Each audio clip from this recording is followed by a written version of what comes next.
एकमुखी हनुमान कवच एकदा सुखमासीनं शङ्करं लोकशङ्करं प्रपच्छ गिरिजाकान्तं कर्पूरधवलं शिवं। पार्वत्युवाच भगवन् देवदेवेश लोकनाथ जगत्प्रभो शोकाकुलानां लोकानां केन रक्षा भवेद्भव। संग्रामे संकटे घोरे भूतप्रेतादिभये दुःखः दावाग्नि संतप्तचेतसां दुःखभागिनाम्।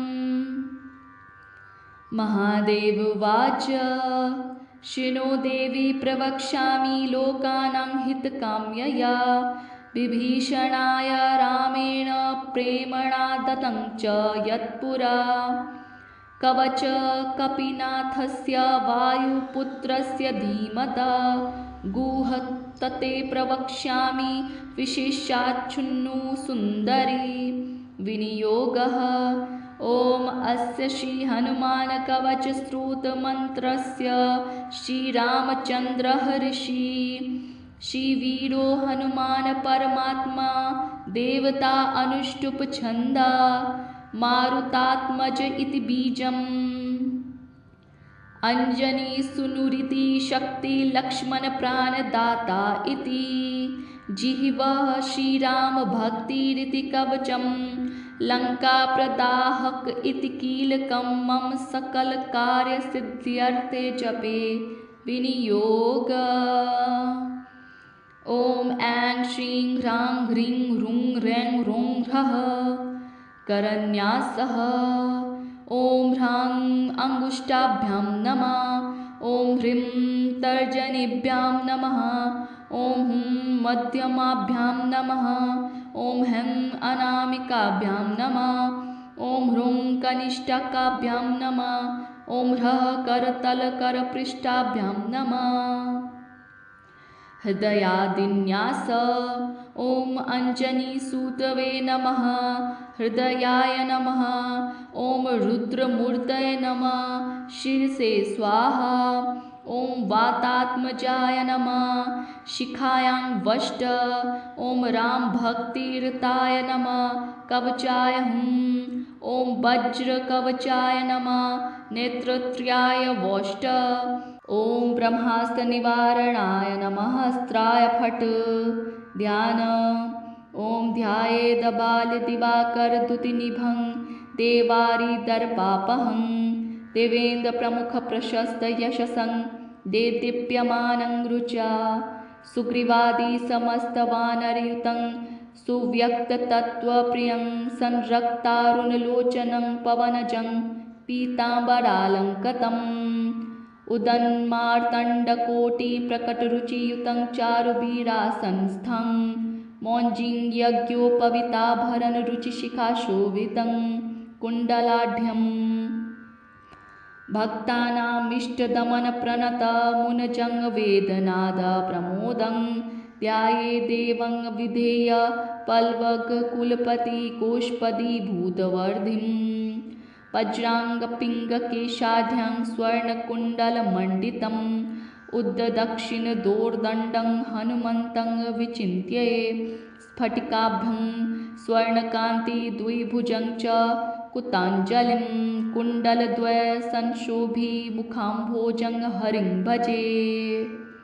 श्रीरामुवाच हनुमान् पूर्वतः पातु दक्षिणे पवनात्मज पातु प्रतीच्यां रक्षोघ्नः पातु सागरपारग उदीच्यामूर्धवगः पातु केसरी प्रियनन्दन अधस्ताद् विष्णुभक्तस्तु पातु मध्यं च पावनिः अवान्तरदिशा पातु सीताशोकविनाशक लङ्काविदाहक पातु सर्वापदभ्यो निरन्तरम् सुग्रीवसचिवः पातु मस्तकं वायुनन्दन बालं पातु महावीरो ध्रुवो मध्ये निरन्तरं नेत्रच्छाया यापहारी च पातु नः पल्वगेश्वर कपोलो कर्णमूले च पातु श्रीरामकिङ्कर नासाग्रमञ्जनी सूनु पातु वक्त्रं हरीश्वर वाचं रुद्रप्रिया पातु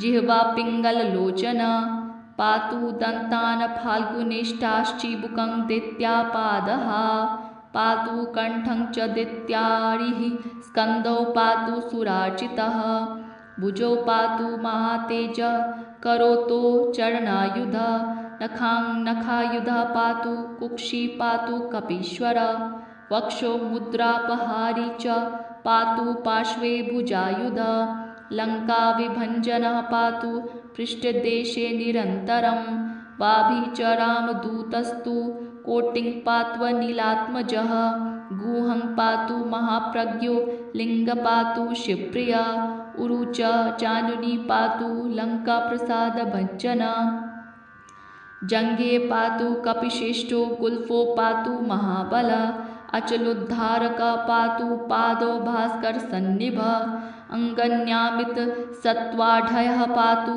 पदाङ्गुलिस्तथा सर्वाङ्गनी महाशूरः पातु रोमाणि चात्मवान् हनुमत्कवच यस्तु पठेत् विद्वान् विचक्षण स एव पुरुषश्रेष्ठो भुक्तिमुक्ति च विन्दति त्रिकालमेककालं वा पठेन मास्त्रस्यं सदा सर्वान् रिपुणक्षण जित्वा स पुमास्यमाप्नुयात् मध्यरात्रे जले स्थित्वा सप्तधारं पठेद् यदि क्षयापस्मार कुष्ठादितापज्वरनिवारणम् अश्वस्थमूले करवारे स्थित्वा पठति यः पुमान् अचलं श्रियमाप्नोति संग्रामे विजयं तथा लिखित्वा पूजयेत् यस्तु सर्वत्र विजयी भवेत् यः करे धारये नित्यं स पुमान् श्रियमाप्नुयात्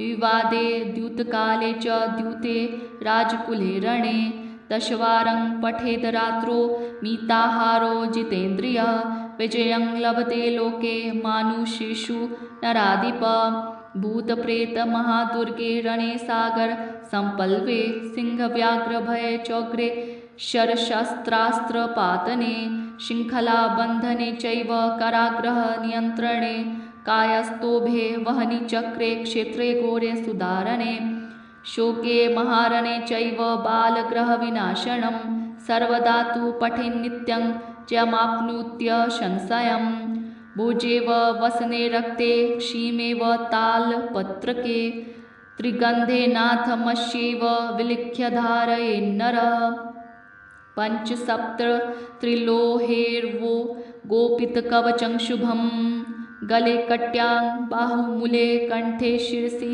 धारितं सर्वान् कामान् वाप्नुयात् सत्यं श्रीरामभाषितम् इति श्री ब्रह्माण्डपुराणे श्रीनारद एवं श्री अगस्त्यमुनिसंवादे श्रीराम प्रोक्तं एकमुखी हनुमत्कवचं सम्पूर्णम्।